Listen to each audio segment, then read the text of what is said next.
Ya, itulah gunanya tadi meja makan itu ya. Nah, saya juga hadir dalam bentuk cerita, bukan ceramah. Bagaimana di meja makan itu, kita nasihati keluarga kita sampaikan hal-hal yang terbaik bagi mereka. Umpamanya kita, kalau bisa, ya mendengar cerita-cerita mereka pada hari ini. Kira-kira cerita apa yang dia bawa gitu. Makanya di waktu kecil itu sangat-sangat baik sekali kita untuk berpartisipasi dengan anak kita ketika mereka masih usia dini tadi. Jangan sampai ketika sudah besar, sudah mereka ada yang kuliah, ada yang sekolah pulang malam dan sebagainya, kumpul kita itu sudah susah. Jadi waktu kecil ini adalah waktu yang sangat tepat untuk kita mengayomi keluarga kita agar menjadi keluarga yang tadi tujuannya bukan hanya dunia, tapi tujuannya adalah surga Allah Subhanahu wa taala. Jadi nasihat yang sampaikan itu kalau bisa jangan mereka seolah-olah diceramahi ya. Nah, begini, begini, begini, begini. Jangan begitu. Tapi ya kita ceritakan sesuatu yang membuat mereka tergugah. Kalau bisa kita mendongeng juga nggak apa-apa. Kita sampaikan dongeng-dongeng yang positif yang membuat mereka akan uh, menerima apa yang kita sampaikan. Next ya. Apalagi yang harus kita lakukan di meja makan? Tentunya musyawarah ya. Ini yang perlu kita lakukan di meja makan. Salah satunya ini ya. Mana musyawarah dalam keluarga, setiap anggota harus didengar ya, siapapun dia. Baik anaknya yang umurnya umpamanya 5 tahun atau yang masih kelas 1 atau kelas 2, semua harus didengar omongannya. Jangan ketika kita sebagai kepala keluarga, omongan kita saja didengar, nggak bisa gitu. Jadi siapapun harus didengar omongannya. Siapapun dari keluarga itu harus didengar pendapatnya. Walaupun mungkin tidak dilakukan, paling tidak harus dimusyawarahkan. Karena memang agama kita juga menyuruh kita untuk musyawarah ya. Wasyawirhum fil amri kata Allah. Bermusyawarahlah mereka atau kita semuanya dalam setiap urusan yang ada pada diri kita. Siapapun yang berpendapat itu tidak boleh ditertawakan supaya keluarga itu menjadi keluarga yang harmonis ya. Pokoknya yang paling kecil ngomong aja susah, nah, tapi jangan ditertawakan. Kalau sudah ditertawakan, dia besok kamu ngomong lagi. Udah terima aja masukan-masukan dari anak-anak kita semuanya. Nah, jangan hanya masukan dari anak yang sudah kuliah saja, anak SD enggak gitu. Karena semua kita sudah punya pendapat masing-masing. Yang terbaik di antara pendapat-pendapat yang ada itulah yang harus kita pilih. Kira-kira yang sesuai dengan budget kita umpamanya. Umpamanya kita mau kemana? Pekan depan. Ini kan waktunya liburan. Kita musyawarahkan. Waktunya liburan. Kemana kira-kira? Ada yang mengatakan ke pantai. Umpamanya. Ada yang mengatakan ke gunung. Ada yang mengatakan ke mall. Kita sebagai kepala keluarga terima aja lu pendapat-pendapat mereka. Terus setelah itu baru kita lihat budgetnya. Maka saya juga melakukan ini kepada anak-anak ya karena memang masa liburan terus dananya terbatas ya nggak bisa. Nah, maka dipilihlah kira-kira yang jauhnya budgetnya hanya sekian. Kalau yang dekat bisa-bisa saja gitu. Nah, maka itu yang disampaikan kepada anak-anak. Maka tadi ada pendapat yang mengatakan ke pantai, ada yang mengatakan ke gunung, ada yang mengatakan ke mall dan sebagainya. Kira-kira yang budgetnya itu pas di mana? Kemarin pokoknya kami ingin ke gunung, ternyata setelah dianalisis kalau ke gunung itu ternyata biayanya cukup mahal. Harus nyewa tenda, terus harus masak-masak, harus bakar-bakar dan sebagainya yang tidak bisa kita untuk ke sana. Di samping mungkin cuaca ya seperti itu. Jadi pertimbangan-pertimbangan seperti itu kita sampaikan. Kira-kira solusi kedua lagi apa? Nanti ada alternatif kedua dari anak-anak, nanti disepakati suara terbanyak, kira-kira suara terbanyak siapa? Walaupun suara terbanyak itu bukan menjadi otomatis ya, kita tetap harus mempertimbangkan sesuatu yang baik untuk anak-anak kita. Nah, kalau suara terbanyak itu namanya demokrasi ya. Kalau ini kan enggak, musyawarah ya. Kira-kira yang paling baik itu di mana? Itu yang kita lakukan di keluarga kita supaya nanti keluarga menjadi keluarga yang harmonis ya, keluarga yang sakinah, mawaddah, warahmah dalam bahasa Al-Qur'annya. Perasaan juga harus divalidasi meski tidak selalu diikuti. Itu yang saya bilang tadi ya. Tetap ya, pendapat-pendapat, perasaan-perasaan dari keluarga besar kita, anak-anak kita, istri kita, atau suami kita, tetap kita pahami dan kita validasi walaupun tidak semua tadi perasaan-perasaan itu harus diikuti. Karena memang tipe anak-anak kita pasti berbeda ya.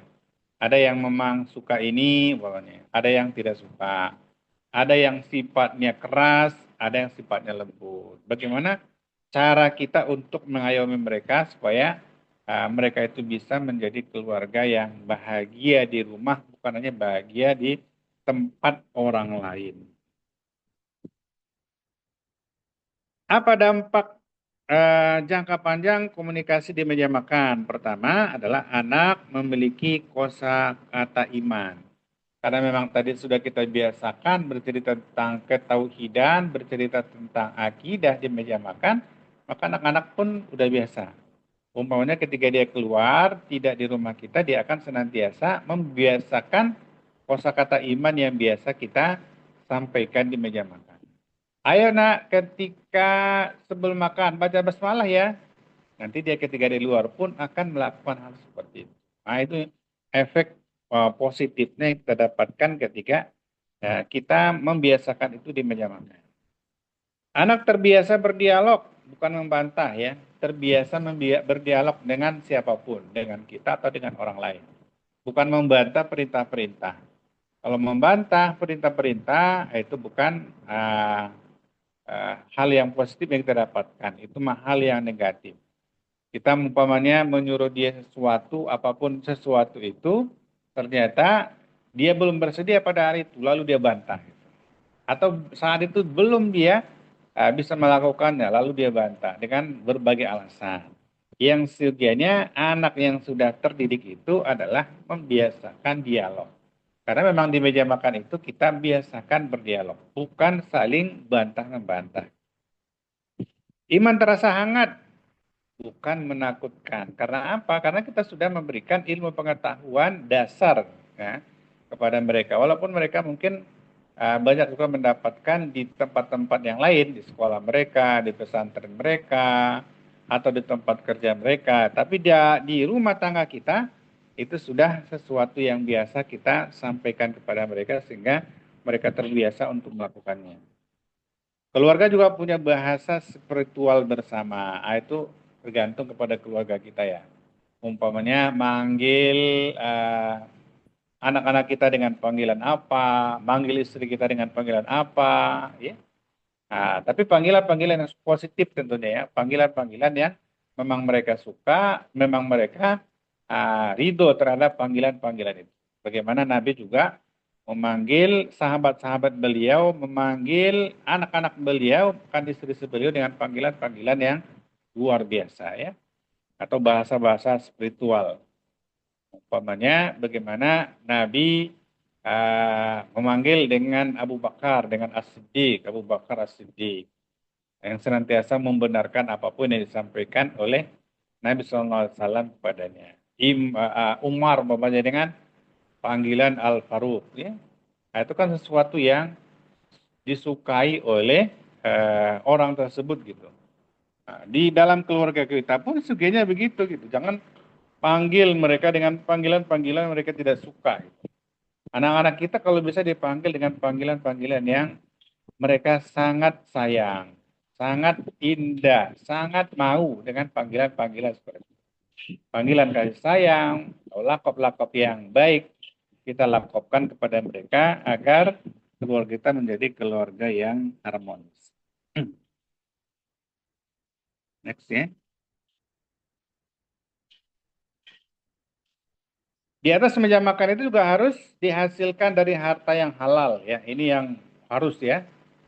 Nah, jangan sampai meja makan itu tidak dihadirkan dengan sesuatu yang halal. Ini sangat berefek negatif kepada anak kita. Bagaimana Allah Subhanahu wa taala mengatakan kepada kita, "Ya ayuhan nas, kulu mimma fil ardi halalan thayyiba." Wahai sekalian manusia, kata Allah Subhanahu wa taala, makanlah dari apa yang sudah diberikan oleh Allah Subhanahu wa taala kepada kalian di dunia ini, halalan thayyiba, halal dan thayyib gitu. Jadi bukan hanya halal kalau bisa ya, thayyib juga. Nah, ini yang perlu untuk kita berikan kepada anak-anak kita. Halal maksudnya adalah sah secara syariat. Sah secara syariat itu halal. Umpamanya kalau yang berkaitan dengan hewan, berarti hewan itu harus disembelih dulu. Nah, itu berarti halal secara syariat. Bukan hewan yang mati, umpamanya di pinggir jalan. Ah, ini masih apa ya? Masih bisa dimakan, tapi ternyata tidak sempat untuk disembelih. Berarti hewan itu termasuk hewan yang diharamkan oleh Allah. Jadi halal secara syariat, umpamanya tadi seperti hewan harus sembelih. Atau seperti darah, kata Nabi Sallallahu Alaihi Wasallam, secara syariat ada dua darah yang halal. Pertama adalah al-qalbu, hati ya, hati ayam, hati kambing, hati sapi, atau hati hal ya, ada limpa umpamanya. Ya, itu darah yang dihalalkan. Walaupun ada juga hewan yang secara syariah halal walaupun tidak sembelih. Ada kata Nabi, pengecualian diantaranya adalah ikan dan belalang. Nah, itu tidak perlu disembelih ya. Ikan sebesar ikan paus umpamanya mati, itu tidak perlu disembelih ya. Karena memang dia sudah halal secara syariat tanpa harus disembelih sebelumnya. Yang dimaksud dengan toyib itu adalah baik secara moral dan dampaknya ya. Nah, dampaknya ke tubuh kita banyak nggak? Baik nggak? Kalau baik, udah. Nah, hidangkanlah di meja makan kita. Walaupun kadang-kadang ini kita juga sebagai orang tua agak melanggar ya. Agak melanggar. Umpamanya contohnya ya Indomie umpamanya. Itu secara syariatnya mungkin halal, tapi tidak toyib bagi tubuh kita. Ya kadang-kadang kita sebagai orang tua juga membiarkan. Nah, itu kesalahan kita ya. Kalau mungkin hanya sekali-sekali, no problem ya, hanya sekali-sekali. Nah, tapi kalau berkali-kali, ini yang menjadi uh, hal yang negatif kepada anak dan keluarga kita.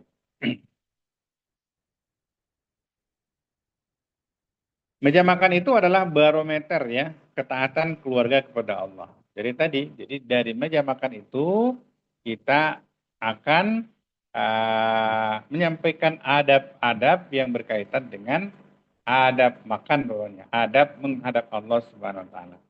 Di antaranya bagaimana ketika kita selesai makan, kita harus bersyukur kepada Allah. Alhamdulillahilladzi, ya. Segala puji bagi Allah Subhanahu wa taala yang telah memberikan saya makan, telah memberikan saya minum. Ya kita syukuri nikmat Allah. Itu juga bagian dari ketaatan keluarga kita kepada Allah. Jangan hanya makan pakai basmalah saja ya, Bismillahirrahmanirrahim. Tapi ketika sudah saya makan, enggak mengucapkan Alhamdulillah. Tidak mensyukuri berarti apa yang diberikan oleh Allah. Nah, jadi ajarkan anak-anak kita untuk senantiasa mensyukuri apa yang diberikan oleh Allah kepada kita semua. Next ya. Apa dampak kalau makanan itu adalah makanan yang haram? Karena haram ternyata menghalangi doa dan cahaya iman, itu sudah pasti ya. Bagaimana Nabi Sallallahu Alaihi Wasallam menyampaikan kepada kita eh, tentang seorang kata Nabi Sallallahu Alaihi Wasallam yang berdoa kepada Allah, fa'anna yustajabulah. Tapi doanya itu tidak dikabulkan oleh Allah Subhanahu Wa Taala. Kenapa? Karena ternyata makanannya haram, minumannya haram, pakaiannya haram. Ketika dia kenyang dari sesuatu yang haram. Jadi semua serba haram. Kalau ini yang masuk ke dalam tubuh kita, masuk ke dalam tubuh keluarga kita, maka doa-doa kita tidak akan dimustajabahkan oleh Allah Subhanahu wa taala. Maka oleh karenanya rezeki yang haram itu akan menggelapkan hati kita, ya. Rezeki yang haram akan menggelapkan hati kita. Bukan hati kita, tapi keluarga kita, anak-anak kita. Maka kita lihat fenomena-fenomena sekarang itu banyak yang di luar nalar kita ya. Anak-anak ada yang sampai membunuh orang tuanya. Oh, alhamdulillah. Anak-anak sampai membunuh orang tuanya. Kenapa? Karena tidak mendapatkan sesuatu yang dia inginkan dari orang tuanya. Nah, penyebabnya apa kira-kira? Bisa karena memang rezeki yang diberikan oleh orang tua tadi itu bukan bersumber dari hal-hal yang halal. Bisa jadi bersumber dari hal yang haram. Jadi anak-anak menjadi gelap hatinya. Menghalangi keberkahan di rumah, itu sudah pasti ya. Allah tidak akan memberikan keberkahan ketika kita menghidangkan makanan yang haram dari hasil usaha kita. Meja makan bisa menjadi sumber doa atau penghalang doa karena apa? Karena makanan tadi. Gimana kita sampaikan tadi doa Nabi Sallallahu Alaihi Wasallam yang disampaikan oleh Nabi, ma'ana ustajabula. Bagaimana doa dia akan dikabulkan oleh Allah kalau sekiranya dia tidak apa namanya makanan-makanan yang masuk ke dalam tubuhnya, makanan yang dihidangkan di meja makannya adalah makanan yang haram. Ada juga yang kita lihat ya bagaimana ada uh, orang korupsi ya, korupsi tapi ternyata bangun masjid. Wah, ini juga ada nih fenomena yang seperti ini. Ya, ini secara syariat itu tidak akan pernah dikabulkan oleh Allah. Hasil korupsi tapi dibangun untuk membangun masjid. Nah, itu tidak akan mendapatkan keberkahan dari apa yang dia usahakan. Lanjut, makanan yang haram akan berpengaruh kepada anak kita. Itu udah pasti ya. Bagaimana Imam Ahmad rahimahullah berkata, bagaimana mungkin anak menjadi saleh jika ia tumbuh dari makanan yang haram? Gak mungkin ya. Di makanan yang haram yang kita berikan kepada anak-anak kita, apapun itu bentuknya.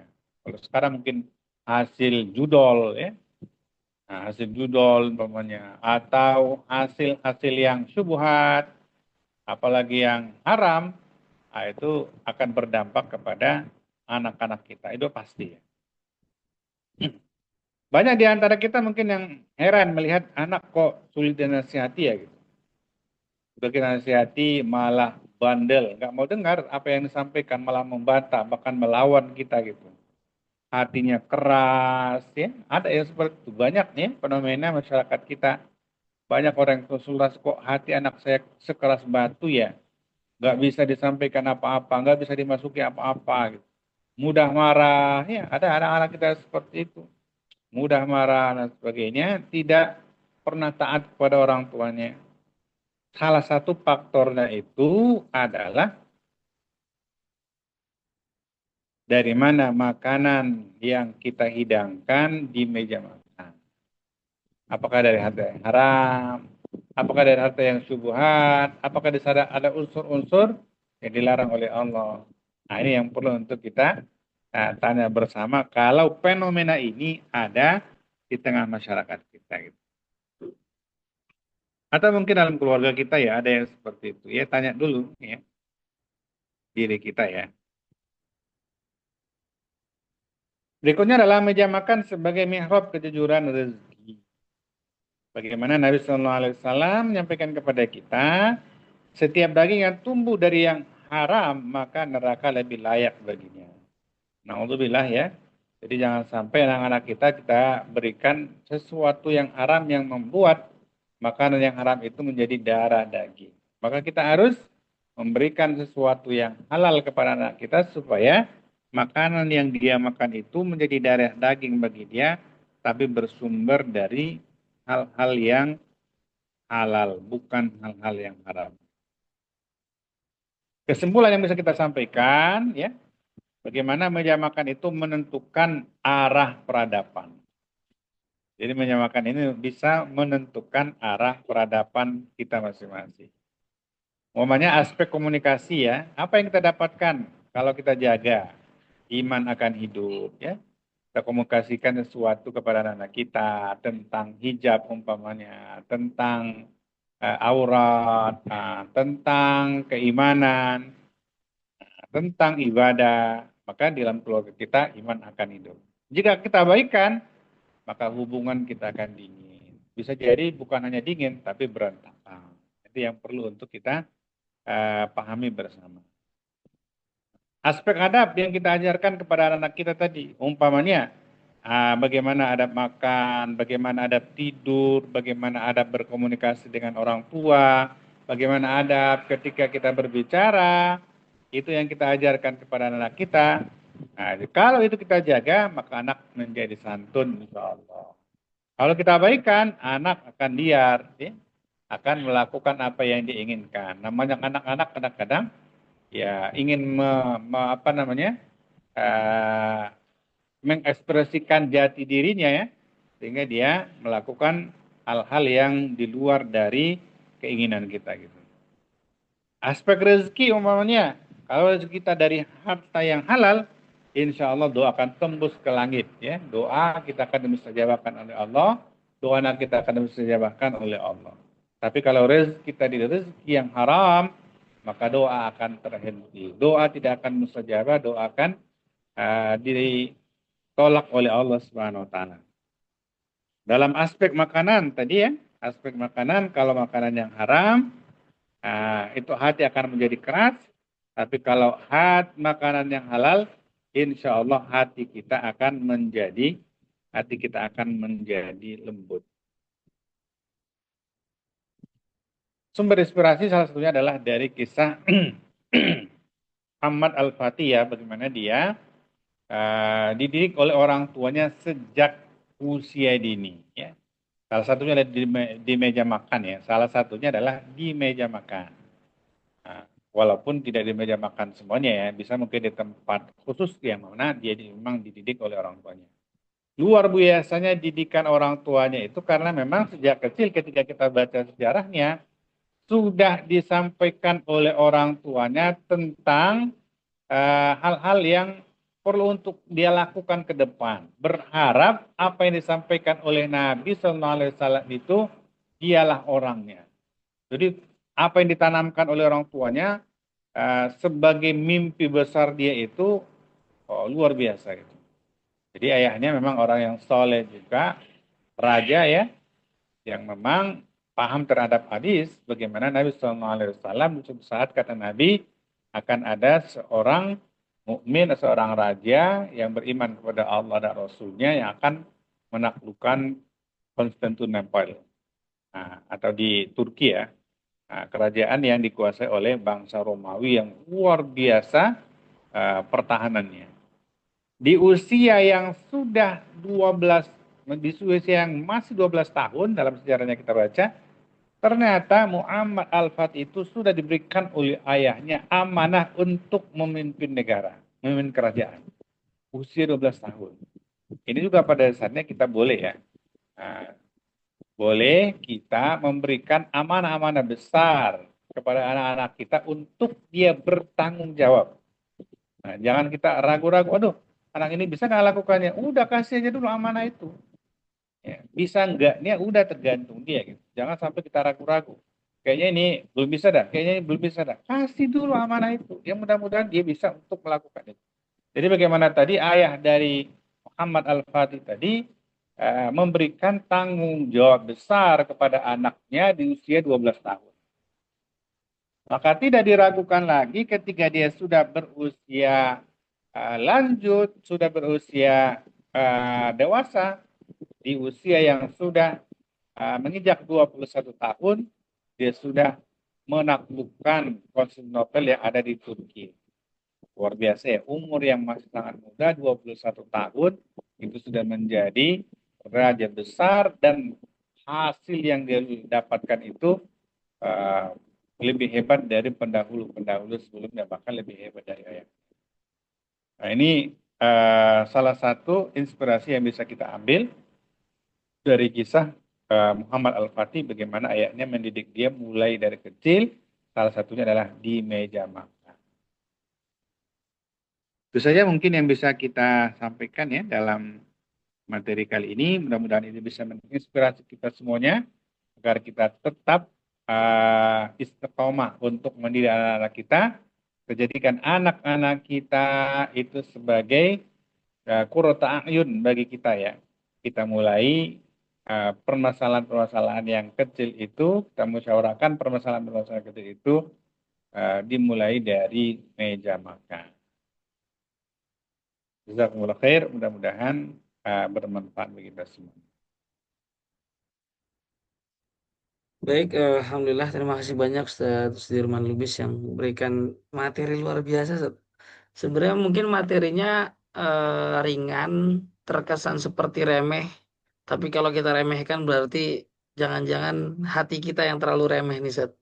Kenapa? Karena faktanya hal-hal yang remeh itu bisa merubah banyak hal gitu, Ustaz. Termasuknya diantara dia termasuk diantaranya adalah bagaimana kita bersikap di meja makan dalam arti yang nggak selalu di depan meja makan persis ya Ustaz ya, tapi di tempat kita berkumpul dengan keluarga, bercengkrama, berbincang sambil makan bersama begitu ya, tempat di mana anak-anak itu merasa aman, kemudian suami tidak dalam keadaan defensif tadi ya. Jadi sehingga komunikasi yang dibangun itu adalah komunikasi yang jujur gitu. Nah, eh, mungkin sedikit sambil kita menunggu teman-teman yang mau bertanya, boleh silahkan sambil bisa ditanya-tanya juga di kolom komentar. Nanti kita coba sedikit berbincang santai juga, Ustadz. Soalnya saya agak kepikiran, Ustadz.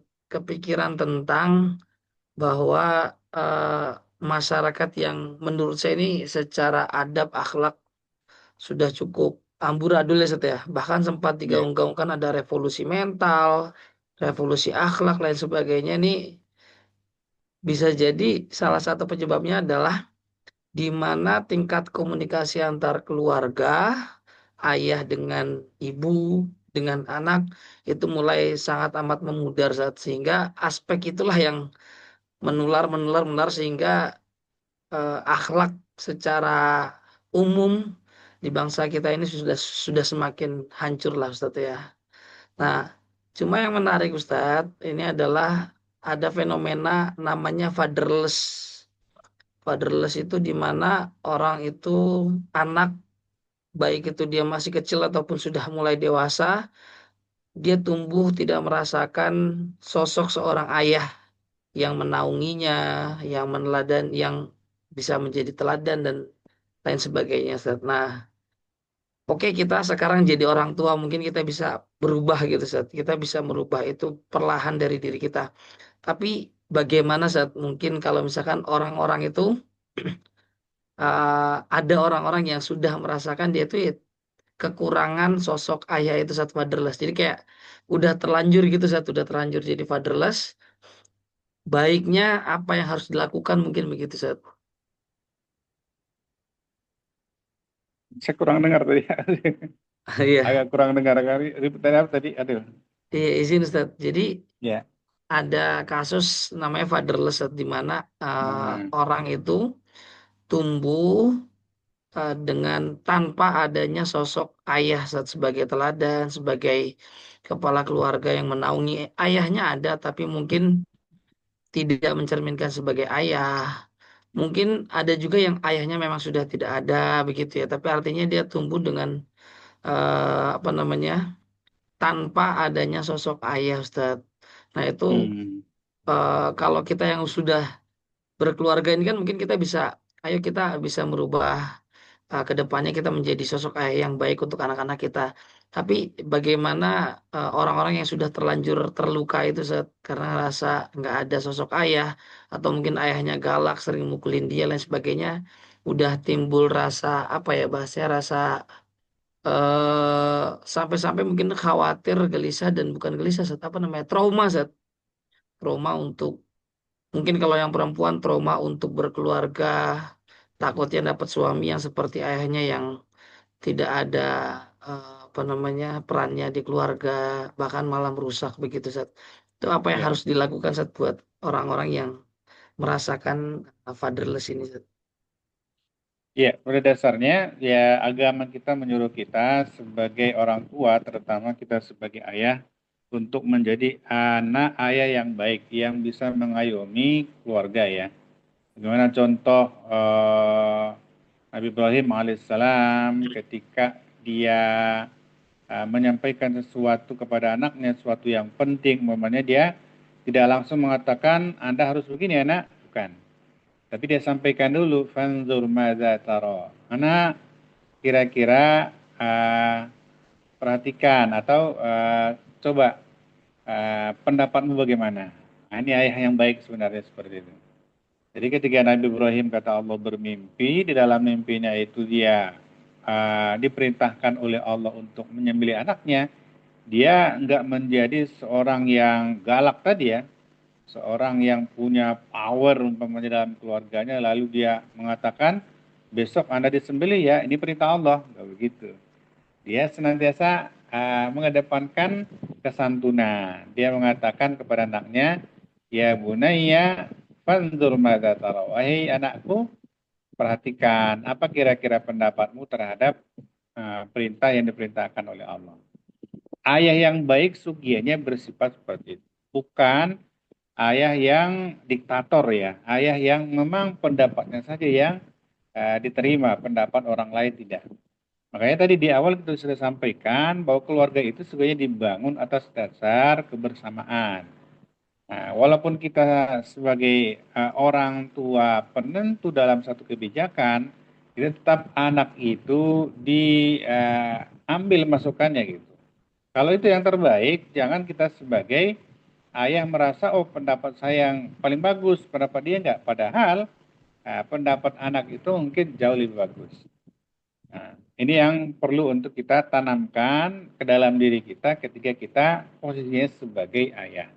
Khawatir nanti anak ketika kita menjadi seorang ayah yang diktator, yang pendapat kita saja yang diterima, apalagi kita sampai melakukan tindakan-tindakan yang di luar batas dari hal-hal yang dibolehkan dalam agama, maka anak akan menyimpan rasa balas dendam yang tidak karuan. Itu yang dikhawatirkan.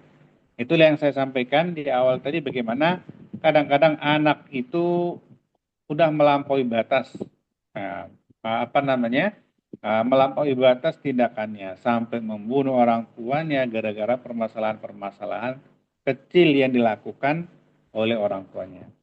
Jadi hal seperti ini yang perlu mungkin untuk kita pahami bersama, jangan sampai kita hanya mengedepankan apa yang menurut kita saja gitu, bukan menurut hasil musyawarah dari keluarga besar kita. Jadi Baik, anak-anak apa namanya ayah yang seperti itu secara agama kita itu tidak dijadikan sebagai ayah mantan. Jadi kita sebagai ayah pun jangan sampai kita tidak mau minta maaf kepada anaknya. Jangan sampai. Padahal kita sudah salah gitu. Merasa saya membelanjainya. Saya yang apa namanya? Saya yang menafkainya, saya yang menyekolahkannya. Masa saya minta maaf sama anak saya? Enggak boleh. Ketika kita merasa bersalah, udah minta maaf supaya nanti anak yang sudah menyimpan sesuatu dalam hatinya, mudah-mudahan dia hilangkan dengan berjalannya waktu. baik, Ustadz, izin Ustadz, mungkin saya tadi agak sedikit berbelit Ustadz. Kalau dari perspektif ayah kan seperti itu Ustadz. Nah, kita coba gali dari perspektif anaknya Ustadz.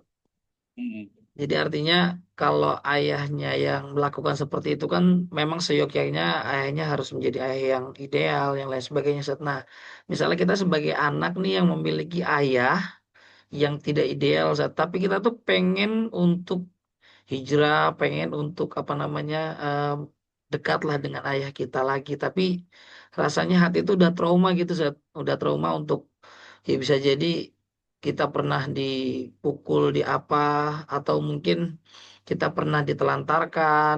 Banyak beberapa kasus begitu juga, Ustadz. Jadi artinya eh, seringnya broken home lain sebagainya itu akhirnya kehilangan sosok ayah gitu, Zat. Nah, cuma ini anak mau tetap ingin jadi anak yang berbakti kepada orang tua saat itu cuma hatinya masih agak berat karena traumanya saat baiknya gimana saat mungkin saat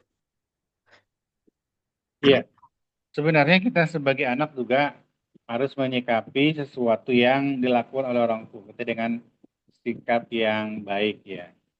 Nah, bisa jadi mungkin orang tua kita yang tidak paham tadi, tidak tahu tentang agama, biasanya kan seperti itu. Emosial kita itu datang karena memang kita tidak dekat dengan agama. Ayah itu menjadi kasar karena tidak paham terhadap agama. Maka sesungguhnya sesuatu itu semuanya harus kembali kepada agama ya. Kalau kita dasari dengan agama, kalau kita kembali kepada agama, insya Allah permasalahan akan hilang. Umpamanya kita memang sekarang merasakan sesuatu yang tidak enak terhadap perilaku ayah kita. Nah, kalau sekiranya kita kembali kepada agama, pasti kita akan sadar. Ya, mudah-mudahan ayah saya berubah. Kita doakan, ya Allah, umpamanya ya, di sholat-sholat malam kita, apalagi tadi sudah mulai hijrah ya. Nah, sholat-sholat malam kita, ya Allah, bukakanlah pintu hidayah kepada ayah saya, supaya saya tidak berbuat seperti itu lagi. Ya Allah, macam-macam yang bisa kita sampaikan kepada Allah supaya memang Allah membolak-balik hati orang tua kita tadi. Yang tidak baik menjadi baik, yang kasar menjadi lembut, yang mungkin emosional menjadi penyabar dan lain sebagainya. Ya semua serahkan kepada Allah. Kalau sekiranya sudah berusaha kita untuk berdoa kepada Allah belum juga dikabulkan oleh Allah, udah sabar ya kalau menurut saya, sabar terhadap perilaku anak ayah yang seperti itu, karena memang posisi kita tadi untuk durhaka kepada orang tua itu seperti apapun orang tua kita itu tidak boleh ya. Sampai orang kafir pun orang tua kita memang tetap tidak boleh durhaka kepada mereka, kata Nabi SAW. Tetap harus berbuat baik walaupun orang tua kita tidak berbuat baik kepada kita. Nah, jadi salah satunya mungkin dengan memberikan keteladanan yang baik supaya kita menjadi baik.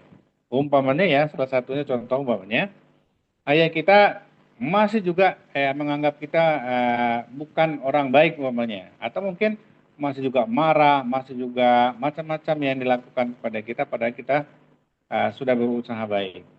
Ya nggak apa-apa, keburukan yang dilakukannya itu balas dengan kebaikan. Mudah-mudahan suatu saat dia sadar gitu bahwa apa yang dilakukannya itu tidak benar. Dengan memberikan hadiah kah, dengan memberikan support kah, dengan memberikan bantuan atau seperti apa. Nah, itu yang perlu untuk dilakukan sebagai anak. Di samping tadi ya mendekatkan diri kepada Allah dengan mendoakan ayah kita supaya ayah kita itu menjadi ayah yang baik, tidak bersifat seperti apa yang sudah kita alami sebelumnya. Allah. Baik, terima kasih Ustadz. Ini alhamdulillah juga sudah ada beberapa penanya nih, ada dua. Mungkin teman-teman sambil kita bahas pertanyaan-pertanyaan yang sudah disampaikan, boleh kalau ada yang mau bertanya juga silakan mau angkat tangan boleh atau mau tulis di kolom komentar juga boleh. Saya izin Ustadz untuk sampaikan pertanyaan pertama ini dari Maiwa. Assalamualaikum. Mau izin bertanya Ustadz, bagaimana jika ada orang menafkahi keluarga dari pekerjaan, misal dari bank, kira-kira bagaimana Ustadz? Apakah juga jika anak sudah usia 28 lebih tapi belum menikah, apakah kita orang tuanya berdosa karena anaknya belum menikah? Terima kasih. Jadi maksudnya ini ya Ustadz ya, berarti ini maksudnya bagaimana bila ada anak yang dia kerja haram lah, mungkin nggak harus di bank, mungkin kan artinya ini riba sepertinya Ustadz. Nah, kemudian tapi menghidupi keluarganya, itu pertanyaan pertamanya Ustadz. Kemudian yang kedua, kalau anaknya usia 28 belum menikah, orang tuanya dosa nggak saat itu, Sat? Karena anaknya belum menikah. Iya, iya, iya. Bagaimana kalau sekiranya ayah itu menafkahi anaknya dari sesuatu yang haram ya, bisa riba atau apalah bentuknya. Nah, pada dasarnya anak pada dasarnya tidak berdosa ya, tapi yang berdosa itu adalah ayahnya. Cuma tadi di awal sudah kita sampaikan bahwa harta yang haram yang kita berikan kepada anak kita akan berefek kepada anak itu. Anak itu tadi bisa, umpamanya ya, bisa menjadi kasar, bisa melawan, atau bisa tidak menuruti perkataan orang tuanya karena memang kita sudah berikan dari awalnya makanan-makanan haram kepada anak-anak kita. Jadi anak ini akan terus-menerus melakukan uh, pelanggaran terhadap apa yang kita sampaikan dan yang sangat ironisnya bisa jadi dia akan melanggar aturan-aturan Allah lagi nanti di kemudian hari. Maka oleh karenanya kalau bisa jangan sampai kita berikan sesuatu yang haram kepada anak-anak kita, terutama harta-harta yang berkaitan dengan riba tadi. Nah, ini yang perlu untuk kita camkan bersama. Oh, gajinya besar, ya udah tinggalin aja ya. Walaupun gaji besar, kalau yang haram, insya Allah di gaji yang kecil ada keberkahan. Ya, insya Allah nanti kalau kita terus masih mau berusaha, di gaji kecil juga pasti akan diberikan oleh Allah keberkahan. Apakah jika anak sudah usia 8 tahun tapi belum menikah, apakah orang tuanya dosa karena belum menikah? Pada dasarnya, iya.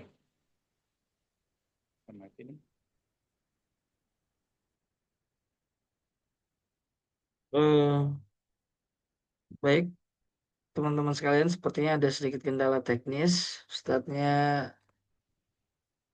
keluar dari Zoom, sepertinya ada teknis di ini.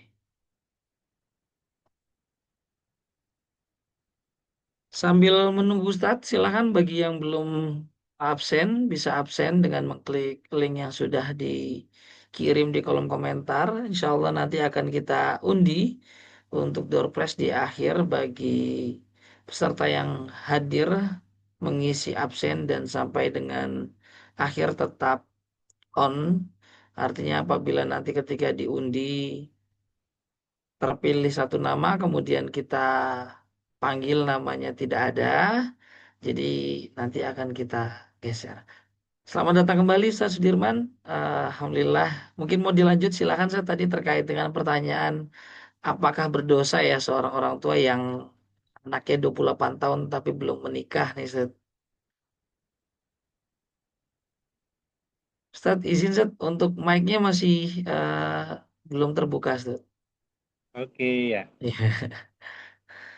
Ya, pada dasarnya kalau kita lihat menikah ini atau mencari jodoh itu kan rahasia Allah ya. Rahasia yang tidak dibukakan oleh Allah kecuali kepada orang-orang yang memang ingin menikah saja. Jadi kalau umpamanya seseorang itu belum menikah di usia 28 tahun, apakah orang tuanya berdosa? Tentu enggak ya. Kecuali, ini ada kecualinya. Kecuali sebelumnya orang tuanya ada menghalang-halangi ya, menghalang-halangi dia untuk tidak menikah. Umpamanya sudah ada yang menanya dia, sudah ada yang ingin melamar dia, tapi orang tuanya nggak benar itu, nggak apa itu, nggak bagus itu, kerjaannya aja belum ada, atau sebagainya. Kalau itu bisa jadi orang tuanya terlibat melakukan dosa karena menghalang-halangi anaknya yang sudah cukup dewasa tapi tidak dibolehkan menikah. Karena memang kata Nabi dalam sebuah hadisnya, "Idza ja'akum man tardawna dinahu wa khuluquhu fazawwijuh." Wahai para wali ya, wahai para wali, ketika datang kepada kalian orang yang kalian lihat pertama adalah bagus agamanya, yang kedua bagus akhlaknya, maka nikahkanlah mereka dengan putri-putri kalian. Ini yang disampaikan Nabi kepada para wali. Nah, tapi bisa jadi nanti para wali ini kan ada ya. Nah, ini anak belum jelas pekerjaannya udah mau menikah aja, umpamanya seperti itu. Tapi dia tidak melihat dari sisi agamanya, tidak melihat dari sisi akhlaknya, hanya melihat dari sisi pekerjaannya. Sehingga yang segiannya anak ini sudah harus menikah karena dihalang-halangi, jadi terlambat menikah atau bahkan mungkin jodohnya nggak datang lagi, ya udah bisa orang tua itu akan berefek ya, bisa jadi akan berdosa karena tadi menghalang-halanginya. Tapi kalau sekiranya anak itu belum ada satu calon pun yang datang, atau mungkin orang tuanya tidak mau mencari calon, ya orang tua juga nggak apa-apa ya segianya. untuk mencari calon anak perempuan ya, kalau laki-laki mungkin kan lebih gampang ya dicari ya. Tapi kalau anak perempuan, nggak apa-apa juga kita carikan sendiri calonnya. Kalau memang ada yang mau gitu kepada anak kita, apalagi anak kita itu sudah di usia lanjut, umpamanya tadi sudah 28 tahun, 29 tahun, atau mungkin sudah 30 tahun, belum ada jodohnya. Nggak apa-apa dicarikan jodoh. Karena memang eh, dalam masalah perjodohan ini kita nggak boleh pasrah saja, harus ya kita carikan juga solusinya. Nah, kira-kira orang tuanya sudah mencarikan nggak gitu? Atau orang tuanya udah biar aja dah dapat jodoh nggak, jangan seperti itu. Carikan aja dulunya. Ya mudah-mudahan ada yang pas untuk dia dan ada yang apa namanya yang menjadi jodohnya sampai dia meninggal dunia. Jadi pada dasarnya kalau tidak ada unsur menghalang-halangi dari orang tuanya, pasti dia tidak berdosa. Tapi kalau ada unsur menghalangi dari kedua orang tuanya, sehingga dia tidak mendapatkan jodoh lagi, itu ada. Ada efek dosa bagi orang tuanya karena menghalang-halangi dia untuk menikah. Allah.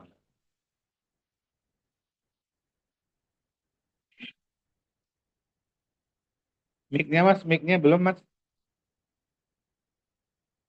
Baik, terima kasih Ustadz. Alhamdulillah mungkin sudah terjawab pertanyaan dari Kak Maywa nih yang tentang menafkahi keluarga dengan pekerjaan yang tidak halal mungkin ya. Tadi kalau buat orang-orang yang di keluarga mungkin kalau secara syariat tidak tidak inilah tidak dosa ya. Tapi kalau misalkan pelakunya dosa, kalau yang tahu dosa yang melakukan dosa. Tapi kalau misalkan anak-anaknya kan kadang nggak tahu ya Ustadz ya. Jadi tapi ada dampaknya pada karakter, pada akhlak dan sebagainya. Termasuk juga tadi pertanyaan kedua tentang berdosakah seorang orang tua yang apa anaknya belum menikah usia 28 kalau dia menghalangi baru dosa ya Ustaz ya. Baik, ini ada pertanyaan lagi Ustaz dari Kak mana tadi? Kak Dinia 1222. Ustadz Afan mau bertanya dalam upaya meluruskan kembali keluarga, apakah lebih baik menjadi orang tua yang dekat dengan anaknya layaknya sahabat dengan memaklumi kesalahan anaknya, misal berpacaran atau tidak berhijab, lalu kemudian menasihati secara perlahan, atau lebih baik menjadi orang tua yang tidak dekat dengan anaknya, kaku karena langsung mengambil sikap memberikan larangan dan menunjukkan ketegasan agar disegani. Jadi pilihannya dua nih kata saya, mau jadi orang tua yang perlahan menasehati atau jadi yang tegas tapi sesuai dengan syariat. Zat. Iya. Pada dasarnya kalau yang berkaitan dengan halal haram itu orang tua harus tegas. Ya, kalau yang berkaitan dengan halal haram, walaupun tegasnya itu ya harus dengan kelembutan ya, tegas tapi lembut gitu. Cara menyampaikannya namanya lembut, tidak marah-marah dan sebagainya. Tapi dia harus tegas gitu. Kalau yang berkaitan dengan syariat, umpamanya tadi dia pacaran seperti itu. Orang tuanya harus tegas. Nah, jangan pacaran dulu nak, nggak boleh pacaran. Oh, pacaran haram pokoknya. Karena pacaran itu lebih dekat kepada zina. Cuma mungkin cara mengkomunikasikannya saja yang berbeda ya. Tapi ketegasan itu harus kalau sesuatu yang prinsip. Umpamanya tidak sholat tadi harus tegas. Nggak boleh tidak sholat. Harus sholat di rumah ini nggak boleh ada orang yang tidak sholat. Ya harus disampaikan seperti itu walaupun cara menyampaikannya bukan seperti yang saya sampaikan ya. Nah, artinya dengan penuh kelembutan. Anak-anak, kalau kita nggak sholat, nanti rumah kita nggak berkah. Nah, Allah akan murka, doa kita nggak akan dimusyawarahkan oleh Allah. Harus ya sholat ya sayang, umpamanya seperti itu ya, tergantung bahasa kita lah. Nah, tapi ketegasan dalam hal yang prinsip itu harus. Jadi tidak boleh kita berlemah lembut kepada hal yang prinsip. Nah, kecuali yang bukan hal-hal yang prinsip, kalau itu bisa. Tapi kalau hal-hal yang prinsip, kita harus benar-benar tegas kepada anak-anak kita supaya mereka bisa melakukan atau menghindarinya. Walaupun tadi ya masalahnya kita hanya perlu dalam penyampaian saja. Kalau penyampaian kita lembut, walaupun tegas, insya Allah anak-anak kita pasti akan menurutinya. Tapi jangan sampai tadi ya, marah-marah dan sebagainya. Dan jangan juga sampai kita mengiyakan sesuatu yang haram. Ya mudah-mudahan anak saya nanti berubah, mudah-mudahan anak saya berubah. Kapan berubahnya kalau kita kurang tegas. Jadi harus memang kita harus tetap tegas dengan penyampaian yang lembut di depan mereka supaya mereka tidak merasa bahwa mereka itu memang umpamanya mendapatkan sesuatu yang buruk dari kita. Jadi menurut syariat agama kita harus ya bagaimana Allah mengatakan dalam Al-Quran Muhammadur Rasulullah walladzina ma'ahu asyidda wal kufar wa hama'u bainahum. Nah, bagaimana Nabi SAW itu kata Allah Subhanahu Wa Taala tegas ya terhadap perilaku-perilaku yang dilakukan oleh orang-orang kafir. Maka Allah mengatakan lakum dinukum waliyadin terhadap sesuatu yang berkaitan dengan prinsip tadi nggak boleh. Nah, nggak ada toleransi kalau dalam masalah hal-hal yang prinsip ya. Tapi kalau hal-hal yang tidak prinsip itu masih bisa kita tolerir ya. Yang mudah-mudahan nantinya bisa mereka tinggalkan dengan perlahan-lahan. Tapi kalau yang hal-hal yang prinsip kita harus tegas walaupun dalam penyampaian mungkin harus ya lemah lembut. Baik, Baik. terima kasih Ustaz atas jawabannya. Alhamdulillah ya. Luar biasa sangat menjawab bahwa ketika ada kasus di mana anak kita tidak mau pakai hijab, anak kita tidak mau sholat atau yang hal-hal yang bentuknya prinsip, berarti kita harus tetap tegas ya, tapi dengan komunikasi-komunikasi yang baik sehingga anak itu bisa menerima apa yang menjadi nilai yang kita sampaikan kepada anak itu. eh Rekan-rekan semua masih ada yang mau bertanya mungkin? Para ikhwafillah, oh ini alhamdulillah ada pertanyaan lagi Ustadz nih dari Mas Denny ya. Assalamualaikum Ustadz, izin bertanya. Pertama, bagaimana cara membangun kepercayaan kembali seorang ayah? Jikalau ayahnya merasa sudah bertaubat atas kesalahannya dalam mendidik anak-anak. Kedua, di era zaman digital ini dan anak-anak masih masing-masing sudah memiliki gadget, bagaimana kita sebagai orang tua harusnya menanggapi pengaruh dari eksternal rumah, misalnya teman-teman anak-anak kita, termasuk di situ adanya bullying. Ada dua pertanyaan Ustadz, izin Ustadz. Jadi ini yang pertama terkait dengan mungkin sebagai seorang ayah ya, yang mungkin dulunya mendidik anak-anaknya kurang baik atau ada kendala seperti apa, tapi sudah mau bertobat atas kesalahannya dalam mendidik anak. Nah, itu bagaimana cara membangun kembali kepercayaan diri sebagai ayah, Ustadz? Karena memang kadang kalau kita sudah berbuat salah, kita sudah minder kadang Ustadz ya. Kadang kita minder dan kita tidak percaya diri tuh untuk mendidik anak lagi karena khawatir atau punya perasaan gitu dalam hati jangan-jangan nanti nggak didengar sama anak karena kemarin kita udah jadi ayah yang tidak baik gitu. Nah itu bagaimana cara membangun kepercayaan dirinya saat itu yang pertama. Yang kedua, bagaimana menyikapi anak-anak yang sudah semakin sibuk dengan dunianya sendiri, ada gadget, ada apa lain sebagainya, pengaruh-pengaruh eksternal lain, baik media sosial dan sebagainya, saat termasuk di dalamnya itu ada bullying juga gitu, saat bagaimana menyikapi sebagai seorang tua ya, sebagai seorang orang tua ya terhadap anak-anaknya dari pengaruh eksternal, gadget dan lain sebagainya. Ustaz. Tafadil, Ustaz. Ya. Pada dasarnya ketika kita sebagai manusia dulunya mungkin melakukan sesuatu yang khilaf, sesuatu yang tidak baik pada anak-anak kita, tidak ada cara lain kecuali dengan bertaubat kepada Allah. Bagaimana kita sebagai ayah ketika sudah merasa bersalah terhadap perilaku yang kita lakukan kepada anak-anak kita. Nah, tadi saya sampaikan jangan sampai kita sebagai ayah itu malu ya untuk meminta maaf kepada anak-anak kita. Meminta maaf kepada anak-anak kita itu adalah hal yang wajar. Tidak apa-apa walaupun kita sebagai orang tua kita. Apalagi kita sudah mulai ingin menampilkan nilai-nilai yang positif kepada anak kita, hal-hal yang baik kepada anak kita.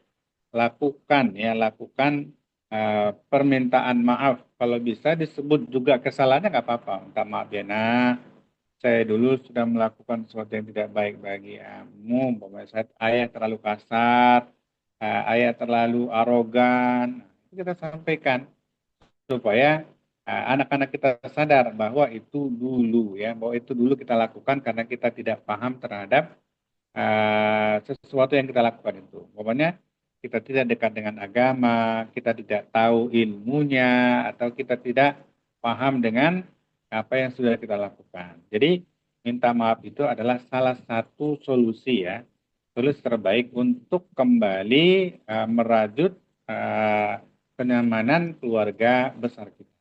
Jadi jangan sampai kita malu untuk meminta maaf. Yang kedua, ketika sudah kita meminta maaf, lakukan ya kebaikan-kebaikan di depan mereka. Perlihatkan bahwa kita sudah memang benar-benar bertaubat dari apa yang sudah kita lakukan. Umpamanya dulunya ngomongan kita kasar, ngomongan kita selalu marah, sebagainya, sekarang nggak lagi. Insya Allah anak pasti akan menerima apa yang sudah menjadi perubahan dalam diri kita. Walaupun mungkin tidak serta-merta ya. Walaupun mungkin mereka tidak serta-merta menerima, tapi lama-kelamaan anak-anak pasti akan merasa lega terhadap apa yang sudah kita lakukan. Jadi perubahan-perubahan yang ada pada diri kita perlihatkan kepada anak-anak. Umpamanya dulu kita bersifat kasar, sekarang tidak lagi. Umpamanya dulu kita malas sholat, sekarang sudah rajin sholat. Gitu. Artinya kita perlihatkan contoh-contoh yang memang kita sudah berubah dari yang dulu dengan sekarang. Itu saya perlihatkan kepada anak-anak kita. Yang berikutnya ya, ya jadilah sebagai ayah yang terbaik yang mengayomi keluarga-keluarga kita. Kalau sekiranya anak-anak kita dulu tidak kita berikan kasih sayang, sekarang berikan kasih sayang. Kembalilah kepada fitrah sebagai seorang ayah yang mengayomi. Walaupun anak-anak kita belum umpamanya mau menerima kita sebagai seorang ayah yang diharapkannya, insya Allah lama-kelamaan dengan waktu yang berputar pasti akan mereka terima apa yang sudah kita lakukan, apa yang sudah kita contohkan.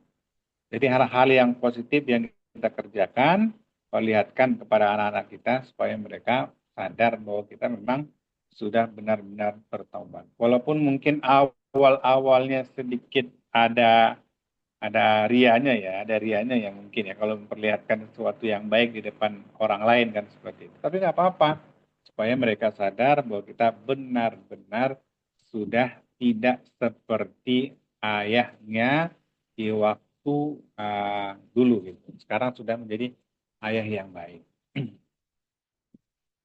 Bagaimana kita sebagai orang tua harusnya menanggapi pengaruh dari eksternal rumah, misalnya teman-teman anak termasuk ada bullying. Nah, pada dasarnya kalaupun ya hal-hal yang berkaitan dengan negatif terhadap anak kita dari teman-temannya ketika umpamanya tidak bergaul dengan teman-teman yang lain, kalau sekiranya bergaul dengan teman-teman yang lain itu akan berdampak hal yang negatif, ya jangan dipaksakan untuk tetap bergaul dengan mereka. Pokoknya tadi ada di sana bullying, ada di sana apa namanya sesuatu yang tidak baik yang didapatkan. Tidak apa-apa untuk kita tegas tadi kepada anak-anak kita. Secara prinsip tadi kalau sekiranya hal-hal yang menjadi dasar prinsip agama kita itu tidak boleh. Karena bergaul dengan orang-orang yang tidak baik, kata Nabi juga akan berpengaruh kepada ketidakbaikan kita. Jadi ketika kita bergaul dengan orang-orang yang soleh, insya Allah akan berdampak positif bagi kita semuanya. Jadi kalau menurut saya ya, menurut saya kalau teman-teman adalah teman-teman yang tidak baik, ya harus dibatasi. Kita boleh bergaul dengan siapa saja, tapi ada batasannya. Jangan sampai anak-anak kita menjadi bullying dari mereka karena memang anak-anak orang lain itu yang kurang ya, yang kurang baik, akhlaknya kurang baik, tata keramanya, sehingga anak kita menjadi tertular dengan keburukan-keburukan yang mereka lakukan. Wallahu a'lam. Baik, Ustaz. Alhamdulillah, Ustaz ya. Jadi uh, mungkin sedikit menggarisbawahi tadi ketika di pertanyaan tentang kepercayaan diri seorang ayah, Ustaz ya. Jadi sebagaimana kita berani dulu melakukan kesalahan kepada anak, kita juga harus berani untuk melakukan banyak kebaikan kepada anak sekarang, Ustaz ya. Jadi kalau buruk aja berani, masa yang uh, baik-baik tidak berani gitu ya. Kemudian selanjutnya juga terkait dengan prinsip kembali setia. Apa-apa yang bentuknya prinsip harus tegas supaya tidak tertular nantinya. Baik, rekan-rekan semua, apakah sudah tidak ada yang bertanya lagi? Bila tidak ada, Ustadz, apakah ada closing statement Ustadz dari Ustadz sebagai nasihat terakhir mungkin di malam ini? Ya, nasihat terakhir mungkin kita sebagai ayah ya, terutama saya mungkin kepada anak-anak, ya berharap untuk memberikan yang terbaik kepada anak-anak kita, jadikan kita sebagai teladan, ya, jadikan kita sebagai contoh bagi mereka. Lakukan yang terbaik buat anak-anak kita, yang mudah-mudahan anak-anak kita menjadi anak yang soleh dan soleh. Jangan melakukan sesuatu yang tidak baik, nah, terutama di hadapan mereka. Khawatir ya, khawatir nantinya mereka akan mencontoh hal-hal buruk yang kita lakukan. Yang penting lakukan yang terbaik di hadapan anak-anak kita, di hadapan istri kita. Mudah-mudahan seluruh keluarga kita akan mencontoh kebaikan dari yang kita lakukan. Hindari keburukan apapun bentuknya, baik perkataan. Kadang-kadang kan orang tua karena menganggap hebat berkata buruk, mengeluarkan kata-kata binatang di hadapan anak-anaknya, itu jangan sampai. Jangan sampai. Saya alhamdulillah sudah 20 tahun ya, hampir 20 tahun menikah. Ya, kata-kata kasar seperti binatang itu nggak pernah keluar. Ya. Anak-anak menjadi contoh akhirnya, walaupun anak-anak ada juga saya dengar gitu. Ada juga anak-anak yang melakukan mengeluarkan kata-kata itu dengan adiknya atau dengan temannya, tapi itu bukan didapati di rumah. Itu bisa jadi didapati di sekolahnya atau di teman-teman yang lain. Kata-kata binatang seperti itu. Oleh karenanya, jadilah kita sebagai ayah yang saleh, nah, berikan contoh terbaik kepada mereka agar keluarga itu menjadi keluarga yang samara. Sakinah, mawaddah, warahmah. Wallahu a'lam bishawab. Baik, terima kasih Ustadz atas nasihat dan pembahasan materi yang luar biasa sekali ya. Jadi ternyata peradaban yang luar biasa itu salah satunya dibangun dari hal yang sederhana, yaitu adalah ketika kita berbincang ria di meja makan. Alhamdulillah, sama-sama rekan-rekan semuanya kita menuju kepada akhir sesi. Tapi sebelum masuk kepada pengundian, kita akan foto bersama ya. Mohon izin mungkin bisa on cam terlebih dahulu kita foto bersama.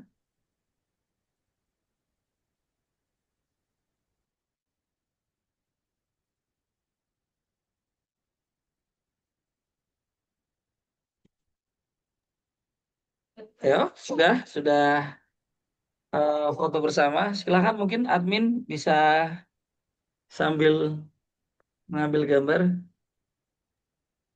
Baik, eh, sahabat sekalian, boleh on cam terlebih dahulu. Kita akan berfoto bersama-sama, berikan senyum terbaiknya. Hadap ke kamera dalam hitungan 3, 1, 2, 3. Sekali lagi, nggak apa-apa, sama-sama kita foto. Eh, jangan malu-malu. Sekali lagi, 3, 2, 1. Ya, sekarang boleh eh, mengacungkan kepalan tangan semangatnya. Ya, sebagai lambang semangat, kita bersama-sama. Boleh kawan-kawan sekalian, dalam hitungan ketiga, 1, 2, 3. Sekali lagi, 3, 2, 1. Oke, baik. Baik, terima kasih rekan-rekan semuanya. Alhamdulillah di malam hari ini kita telah tuntas menyampaikan materi. Kita akan masuk pada sesi terakhir yaitu undian door prize. Pada tim admin boleh dipandu untuk door prize-nya. Silakan. Baik, Ustadz, mohon izin, apakah sudah terlihat di sini? Sudah, alhamdulillah.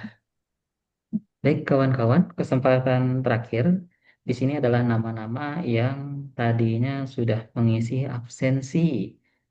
Kira-kira dari kawan-kawan adakah yang merasa tidak ada namanya? Mungkin diberi kesempatan sampai hitungan 10 di chat. Eh, Kamu ini kesempatan terakhir.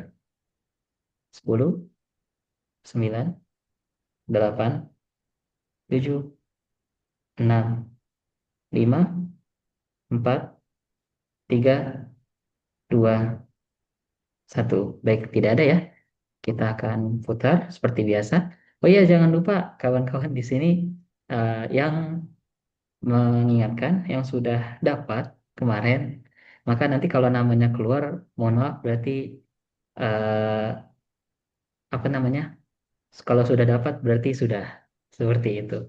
Jadi kita memberi kesempatan pada kawan-kawan lain yang belum dapat. Oke, siap kita putar ya kawan-kawan. Boleh diperhatikan di layar. Dalam hitungan ketiga, kita akan putar. Bismillahirrahmanirrahim. Satu, dua, tiga.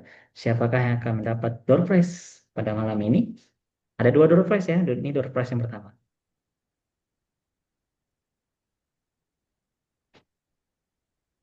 Atas nama Ninda Nurhasana. Ini kemarin Ninda Nurhasana udah belum, Ustaz? Boleh ditanyakan deh. Saya agak lupa juga. Iya. Mbak Ninda, Bu, ada Mbak Ninda. ada Bu Ninda di sini. Dan apakah kemarin? Oh, kemarin udah dapat ya? Kemarin sudah dapat, Ustaz. Ini atas nama Ninda Nurhasana. Ini hokinya Masya Allah nih, sampai dua kali. Jadi punten Bu Ninda karena sudah dapat. Jadi untuk apa namanya hadiah yang dapat pertama ini tidak sah. Kita ganti. Silakan. Oke, kita putar lagi. Berarti ada kesempatan buat kawan-kawan yang lainnya. Kita putar lagi. Bismillahirrahmanirrahim. Satu, dua, tiga. Kita lihat siapa yang dapat. Iya. Selamat kepada Mbak Sri Sugihartati. Ada di sini atas nama Mbak Sri Sugihartati. Ayo, kalau tidak buka suara, hati-hati, jadi tidak sah. Ada Mbak Sri Sugihartati? Boleh angkat tangan atau open suara.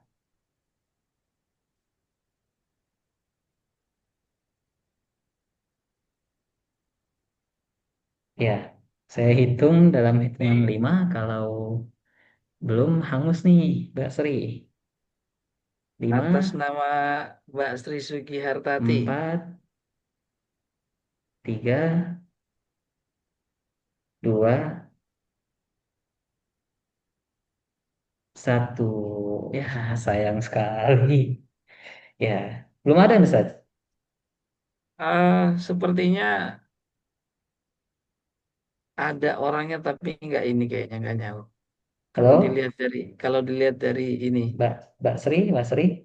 Ada Mbak Sri? karena tidak ada respon tidak apa-apa Mbak. Mas, kita Baik. lanjut. Ini ada beberapa nama yang Oh belum iya, masuk nih. saya ini ya, saya coba Hmm. masukin dulu nih atas nama Afifah Karimah sama siapa? Atas nama Afifah Karimah, Afifah kemudian Karimah satu lagi rajin nih Anas Ustaz. Prima. Dari hari ke satu hadir terus, Mbak Afifah Karimah. Hadir terus namanya nggak kecantum terus Hadir atau terus. gimana, Mas? Ada di sini.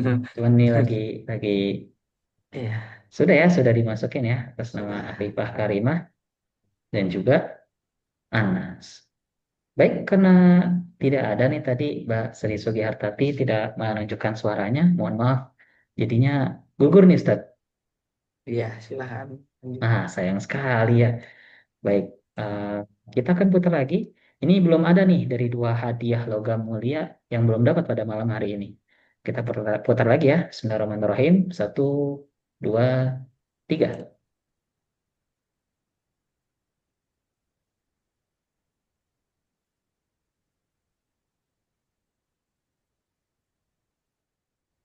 Ya, atas nama Muhammad Irfan. Ada yang namanya Muhammad Hadir Irfan? saat lalu ya. Oh Hadir, ya, hadir, hadir. baik. Hadir, saya hadir. Ya, selamat kepada saudara Muhammad Irfan mendapatkan eh, hadiah door prize berupa logam mulia. Jazakumullah Alhamdulillah, Ustaz. khairan Terima kasih. kasir. Insya Allah. Lanjut nggak nih Ustadz Ilham ke hadiah selanjutnya? Boleh silakan lanjut, Mas. Oke, ini kita remove ya nama Muhammad Irfan. Ya, baik. Bismillah, selanjutnya sahabat semua, kita putar lagi. Sini kembali lagi ya, pure dari admin semuanya tidak ada rekayasa. Kami juga tidak tahu siapa yang akan dapat. Jadi makanya namanya kita acak lalu diundi. Bismillah, banyak-banyak berdoa. Kita putar lagi satu, dua, tiga. Bismillahirrahmanirrahim. Siapa yang dapat?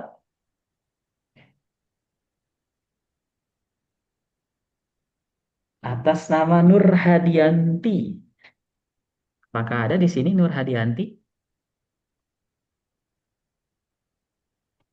Atas nama Bu Nur Hadir Ustaz, Hadianti. hadir. Baik. Hadir Ustaz. Oh iya, belum belum dapat kan Bu kemarin?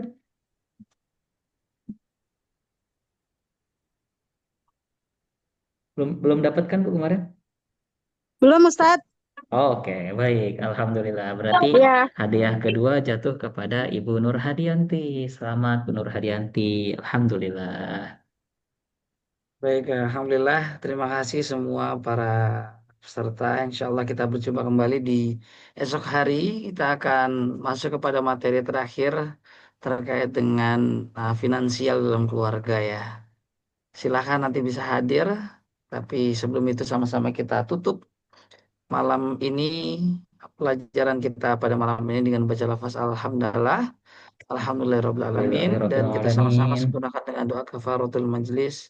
Subhanaka Allahumma Subhanakallahumma bihamdika. bihamdika asyhadu an la ilaha illa anta astaghfiruka wa atubu ilaik. Baik, terima kasih semuanya. Kami pamit undur diri. Bila taufiq wal hidayah, waridul inayah. Wassalamualaikum warahmatullahi wabarakatuh. Waalaikumsalam Waalaikumsalam warahmatullahi warahmatullahi wabarakatuh. wabarakatuh. Terima Jazakallah kasih Ustaz. Ustaz. Terima kasih Ustaz Sudirman Sudirman. telah Ustaz hadir Ilham, dan makasih mengisi banyak. kegiatan kita. Jazakumullah khair.